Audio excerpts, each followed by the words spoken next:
Okay, so just a little comment and a little trick here on getting the bead to set inside the rim. So I put both the front and the back tire on, and they both had a heck of I don't know how to describe it. They were not wobbly, but they had a bump in the middle. So I got to thinking about it. I'm going and driving me nuts. It's like, did I do this wrong? I mean, I've done tires before, and I didn't do them any different than I've done before. So why are both the back and the front wrong? Like, what's going on here? So I had a closer look at the beads, and I had typically when I do the tires, I bounce them on the floor with a couple of pounds in them to try to get the bead to set inside the rim.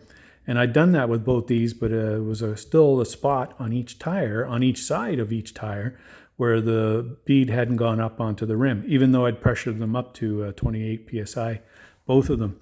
So anyway, so I had a look at them, and if you look down here, this is the back tire, but you can see that there are like three lines that are visible on the edge of the rim here. Well, there was one spot where you couldn't see those lines. The line, basically the edge of the bead of the tire was down inside the rim.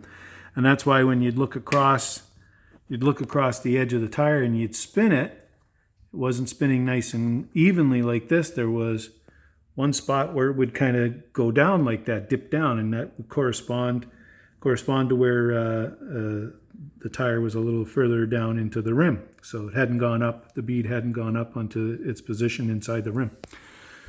So, okay, how do I fix that? How do I fix this? So I looked online and saw a couple of things. There was one fellow who put a ratchet strap around the tire, and then he tightened that up with no air in the tire. And the idea being that pushing down on the tire would spread out the bead, and that might work, but I'm not sure that would have worked. There was one fellow though, so what he'd done was he had the exact same problem with one of his tires, just the back one, and he took it for a ride. And even though it was a bumpy ride, he took it for a ride, and once the tire warmed up, as it will when you're using it, he heard pop on one side, and then a little bit later, pop on the other, and then it was fine. It had gone into position. So I got to thinking about it. I'm thinking, well, I don't want to ride two tires that are bumpy or lumpy like that. So how am I going to do this? What I did was, and I think the max pressure for this tire is 45 psi. I pumped it up to 47 psi. And then I took my trusty dusty heat gun and I set it on its high setting. And I found the spot where the lines weren't visible, which meant the tire was down into the rim.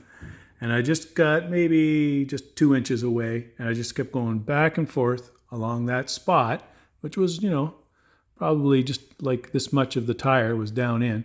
I just kept going back and forth. Now, it took a few minutes. It probably took about 4 or 5 minutes. But suddenly, pop! This one just popped right into position. And then you could see it was fine all the way around. And then I did the exact same thing on the other side and worked like a charm. And now my lumpy tire is no longer lumpy. Brand new tire. I was real worried that I'd done something wrong. Did I tear the tire when I was installing it? What the heck did I do that was wrong? And all it was that I'd missed seeing that it wasn't properly up, the bead wasn't properly seated in the rim. So a little tip, and worked well for me. A little bit of patience. Just don't get too close to the rubber. You don't want to melt the rubber, but a few inches away and keep moving it back and forth. And the heat eventually pumped it up. And it really didn't change the pressure inside the tire very much. All it really did was just soften the side of the tire and heat up the rim enough that it popped into position. Tip for the day.